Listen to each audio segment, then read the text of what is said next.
What's good, peeps, and welcome back to my channel. Kevin here, and today we're going to be painting a really cool portrait, which is one of my favorite things to do, but I think it's one of the hardest things to do. So I'm going to be teaching you guys some tips and tricks along the way, showing you how I completed this project, and I'm really excited about it. It's this cool fire, kind of Nacho Libre girl. Not exactly intended to go for that, but I really love how this turned out. Hopefully you guys will learn a few techniques along the way, see how I created this, paint along with me, or just sit back and relax. Now if you guys want to see how I created this project step by step, stay tuned to find out, only on Create Kev.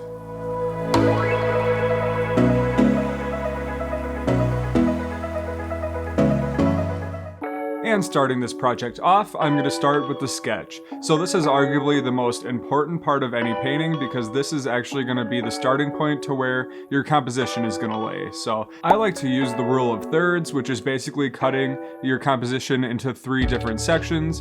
So instead of everything being centered, this will actually offset everything so it'll create some visual interest and just make things a little bit more dynamic rather than having things dead set in the center. So I know that most people see painting as very relaxing and therapeutic, and I, on the other hand, love to watch trash reality television from the early 2000s. Hey yo, I got fame and fortune. I got rare, valuable works of art. You guys are just jealous because all of my friends that know me tell me that I remind them of Beyonce. So you can It was a cultural reset. Beyonce.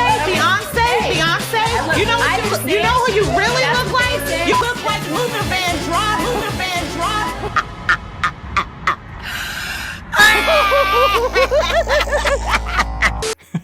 And we're back.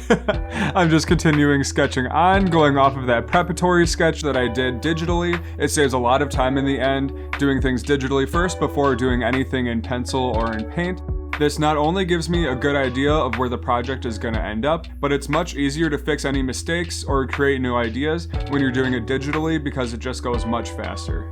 So essentially, I'll just continue sketching on until I feel that I have a good layout to be able to paint onto. And now it's time to start mixing my paint. It's actually kind of funny. I was recently painting with one of my friends and she was surprised that I didn't have all the colors already pre-mixed in tubes. And I really believe in the idea that you only need your certain primary colors that you can mix together to custom make whatever you need. That way you're not carrying around a bunch of already pre-mixed tubes, but also you're learning how the color theory works and you're getting these kind of unique colors that are what you want to your specification.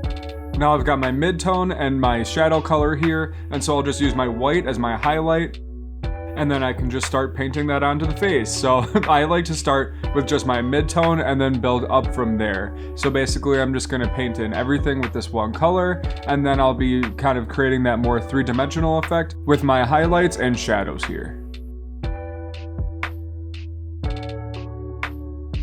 And painting is kind of similar to makeup where you're going to be contouring, so we're going to think about the highest point on your face, which is the nose, forehead, and cheekbones. So that's going to all go in white, and then we're going to kind of contour and make the shapes more 3-dimensional by bringing in the shadows underneath those cheeks, underneath the chin. And once I'm happy with all of those colors that I've placed on there, I just kind of blend things out.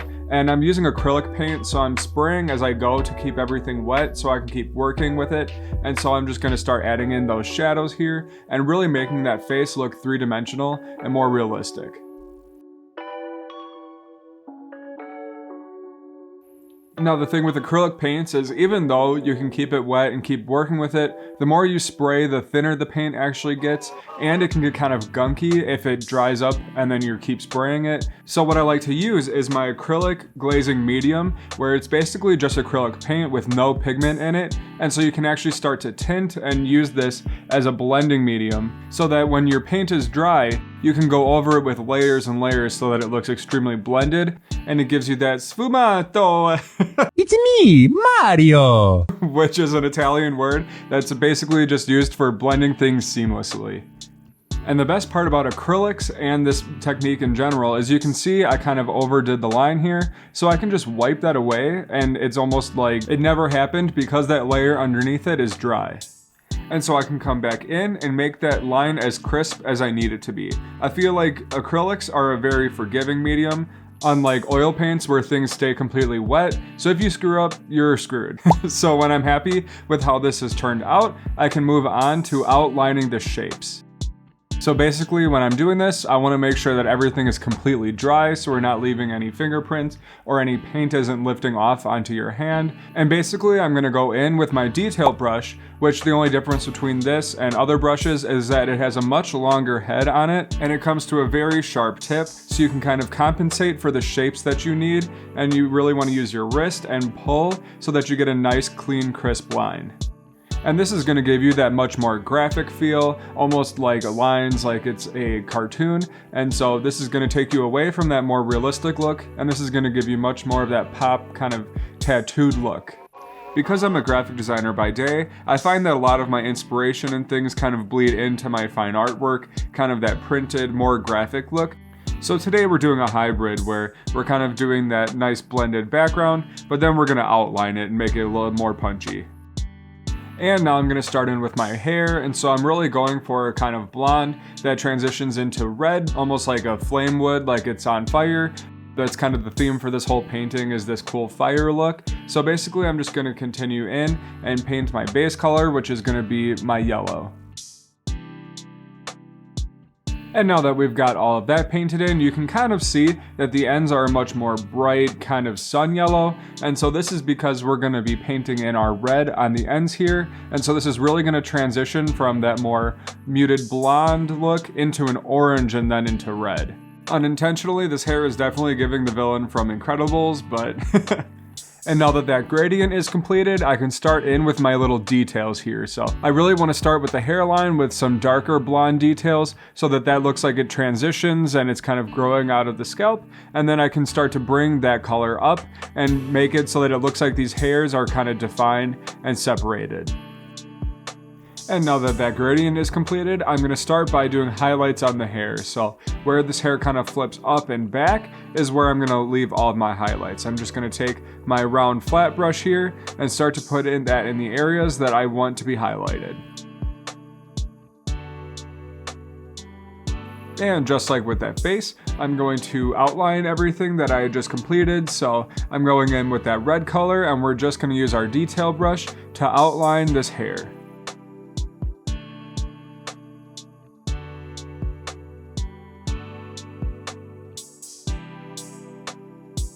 And now we can start by outlining the details in the face. So this is really exciting for me because this is starting to bring in some of the details that's really gonna bring some definition to this face. And a really nice part about acrylic paint is that it is opaque, but it's not 100% opaque. So my drawing will show through a little bit so that I have a little bit of a guide to be able to paint these details onto. And here I got a little bit of the paint on my hand, and then that transferred onto the face, and I really want that to be nice and crisp. So the nice part about acrylic paint is that once it dries, you can just wipe that off and it looks like nothing happened. And now I'm going to go in with my detail brush again and add in a bit more detail into this hair. I really like the gradient from the yellow to the red, but I do just want to add a few more details in that dark red to just really bring some definition into that hair and add further details that weren't there before, making it look even more finished, more crisp and clean. And now that I've got that outline completed, I can start to fill in my objects with this color here. So I'm going to start by filling it in with my red. And the issue with painting red or purple is that there's not a lot of pigments in it. So unfortunately I have to go over this 2 different times. So basically I'll get my background filled in here, and then I'm going to come in with a hair dryer to dry that off. And then I'll go over with my second layer. So I'm going to make sure that I'm making this look very 3-dimensional. Almost like that's a piece of plastic that's reflective, and I'm going to make sure that I'm blending that out from that deeper red into our lighter red so we have a very nice gradient and everything kind of meshes in.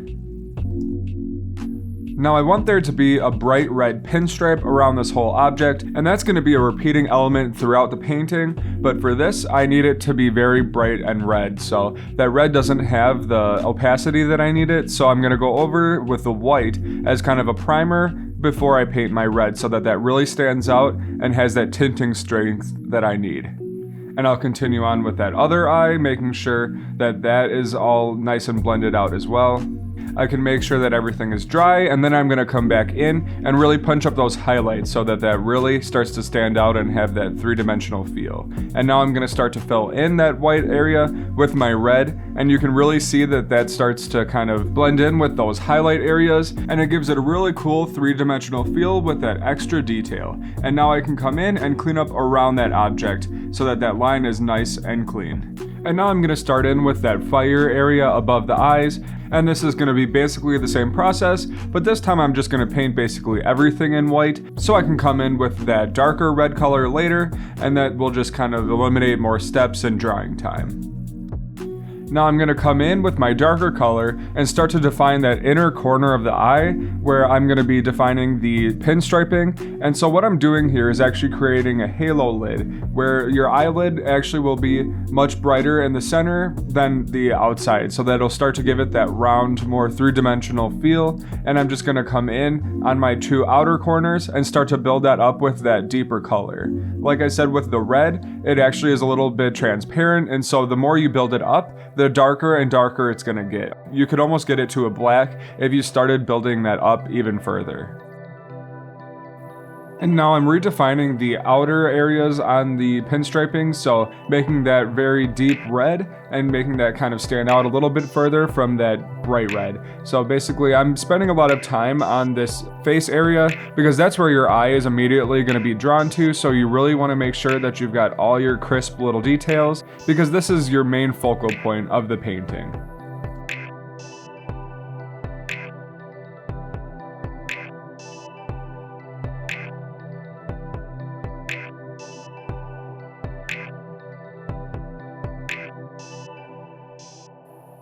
Now I know this is a continuity error, but I'm not going to show you how I did the eyes because I am going to go back over these eyes. I didn't really like how the blue looked overall with the painting. The best part about painting is that if you don't like something, you can just go over it, so you can always fix your mistakes. And just like I did with that eyelid area, we're gonna do the exact same step with our lips. So we've just filled in everything with that deep red color, and now anything that I want to be highlighted, I'm gonna prime with that white. We can then come in with our red color and start to blend and buff that out so that we really have a three-dimensional lip here, and everything will kind of match in with what we've already done on the eyelid area.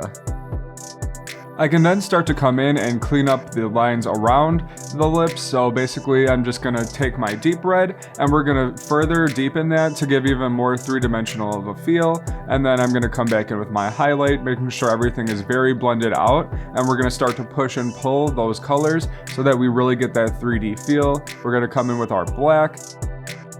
And then it's time to start on the background. So this painting actually has a little bit of a graphic detail of fire around the illustration. So I'm just gonna come in, and I started out by painting this red, but I'm actually gonna change my mind and go with a deeper red in the center, and then the outside is all gonna go in this kind of bright red. So basically this is just kind of priming before I can start to put down more and more layers of that deeper red. Unfortunately, this is gonna take about 4 coats to be very opaque and solid, but I promise in the end it's all gonna be worth it when this is one nice flat color.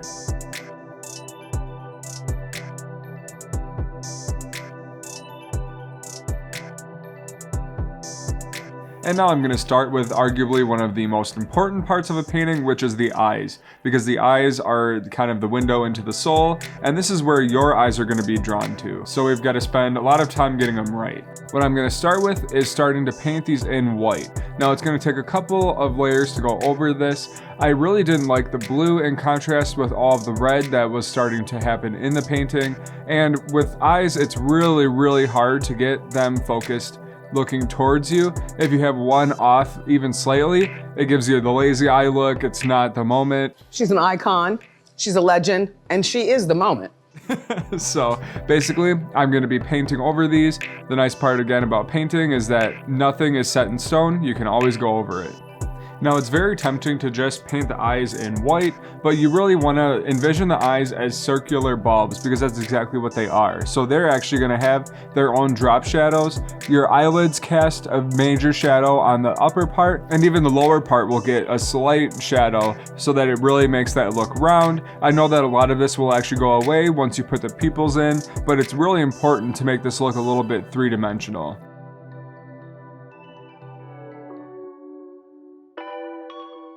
And I had the idea to do these eyes in a metallic copper color, and I think that the brown kind of color goes a bit more with that red, warmer tone in the painting itself. And just like the eyes, you really want to look at the pupils as round objects as well. So the top half is going to be shaded in so that it's not so flat, but this is going to be a really cool kind of effect because this is really going to reflect light at you. And I'm also going to add a few more elements in with this copper paint in the background to start to repeat that and bring that in as an element throughout the painting. And now that I'm done with that, I can highlight the bottom of the eyes. And I can come in here and start to add in some of my details. So I'll put in the eyelashes here to really set those eyes in. And then I'm going to start by painting my iris in here. I really liked the idea of actually making these little flames themselves to really go with the overall theme of the painting, which is flames and fire. So I think that was a cool little detail that you can't really notice until you get very close up to the painting. And then all we're gonna do right here is look at her eyes. Oh my God, that little white dot, doesn't that make a difference? It's like I'm looking at you, something, I'm looking at you. I gotta let my sister do more recordings in here. So now that I'm done with that eye area, I'm just gonna add in a little bottom crease to add in further detail. And I absolutely love how this copper metallic turned out. The camera doesn't even do it justice, but it really reflects light and adds a really cool element to the finish of this piece. And now we can start on our pinstriping. So this is a very, very important and cool detail that we'll be putting in, but you need to have an extremely steady hand. So definitely no hangovers, shaking while you're doing this.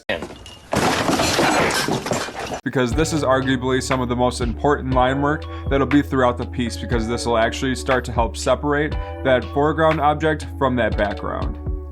In this clip, you can see just how precise you really need to be, and you can come in and fix up some of your lines with that background color, but you really want this to be one pass, that's the goal, so that everything is very nice and sharp.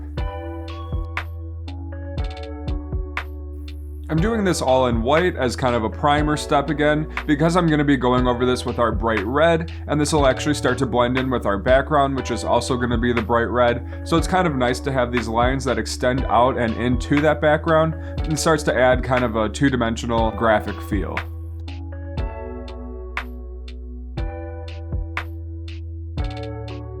And finally, it's time to breathe. We're completely done with priming in our lines.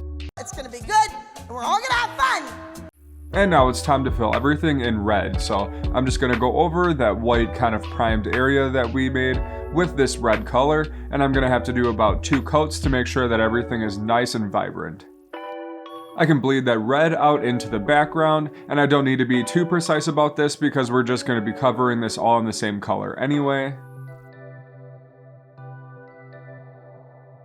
And now that we've got all of our pinstripes filled in, we're gonna have to start painting our background in full. So you can see this is gonna take a lot of paint. Because we're painting over white with a very vibrant red color, the paint just turns out very strokey and kind of thin. So this is unfortunately gonna take about 3 or 4 different coats.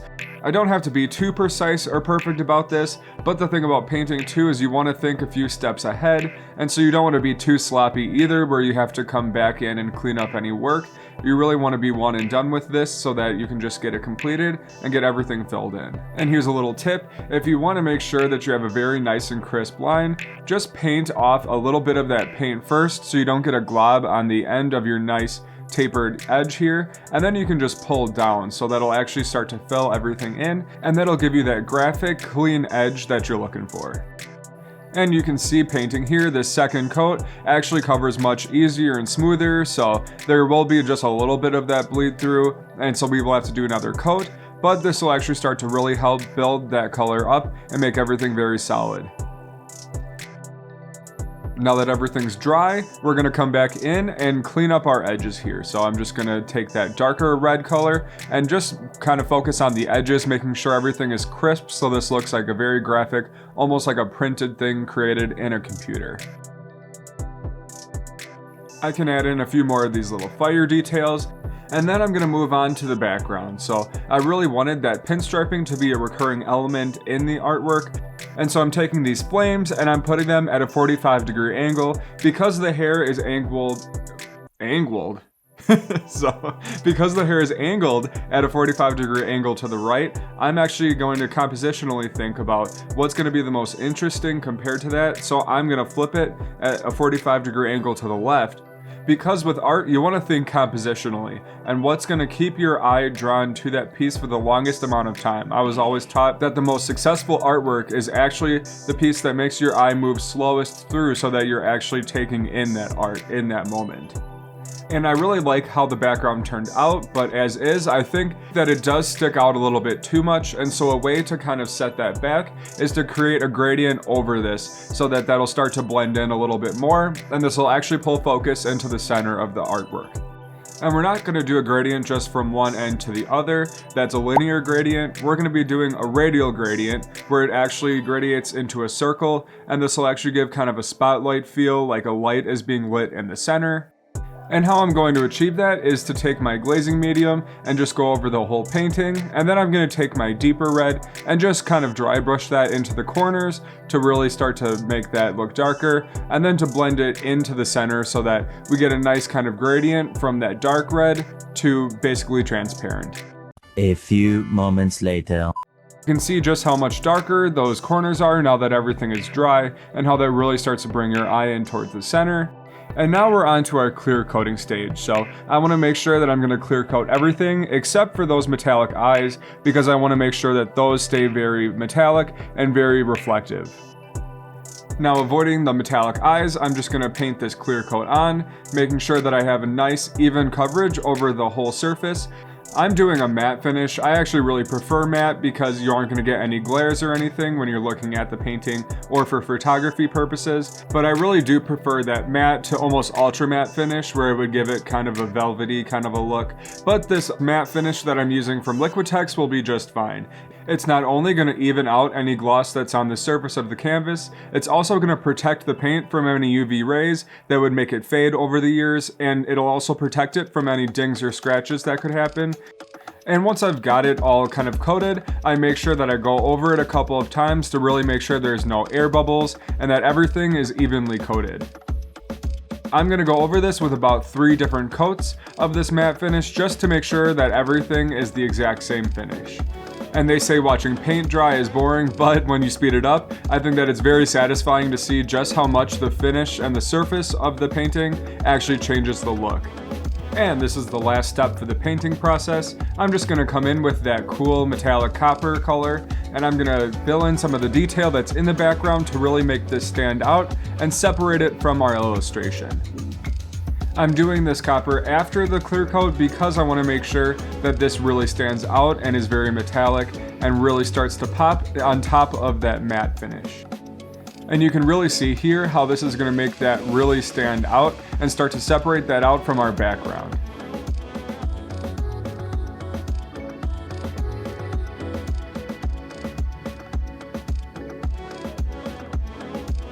And for the last step in this project, we're going to start by creating frames for this. If I hate nothing more in this world, it's unfinished edges on paintings. I think when a project is done, it should be completely done and ready to hang. So there's something about a frame that just adds some weight and really finishes off a piece. And so now that we have all of our pieces cut, we can start to assemble. And that first step is just taking masking tape and putting our 45-degree angles together.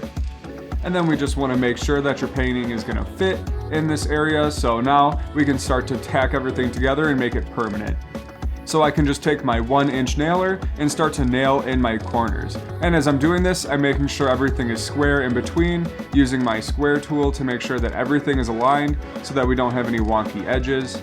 I'm going to use a few of my scrap pieces just as spacers for behind the actual painting, so that I can then take that frame and push it over my painting. I made sure to make this just a hair small so that everything fits nice and snug. I'm gonna now secure that painting onto the frame by using my 1-inch nails to tack that in. I'm only doing nails on the top and bottom. I'm doing this because you rarely ever see the top and you only sometimes see the bottom. I'm gonna wood fill these so that they go away anyway, but to keep everything clean, we're just gonna avoid the sides. And with that being said, this project is now complete.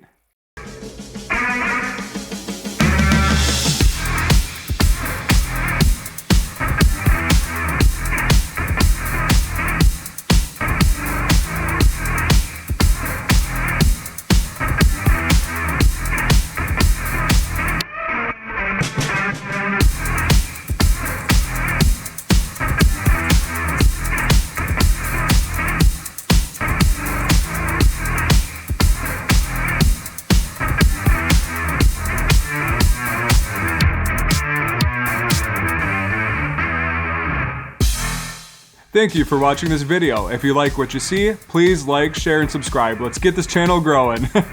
Now, if you want to see some detail shots, go and hit up the Instagram or check out my website. It is now live at createkev.com. Thank you guys for watching, and I'll see you in the next video.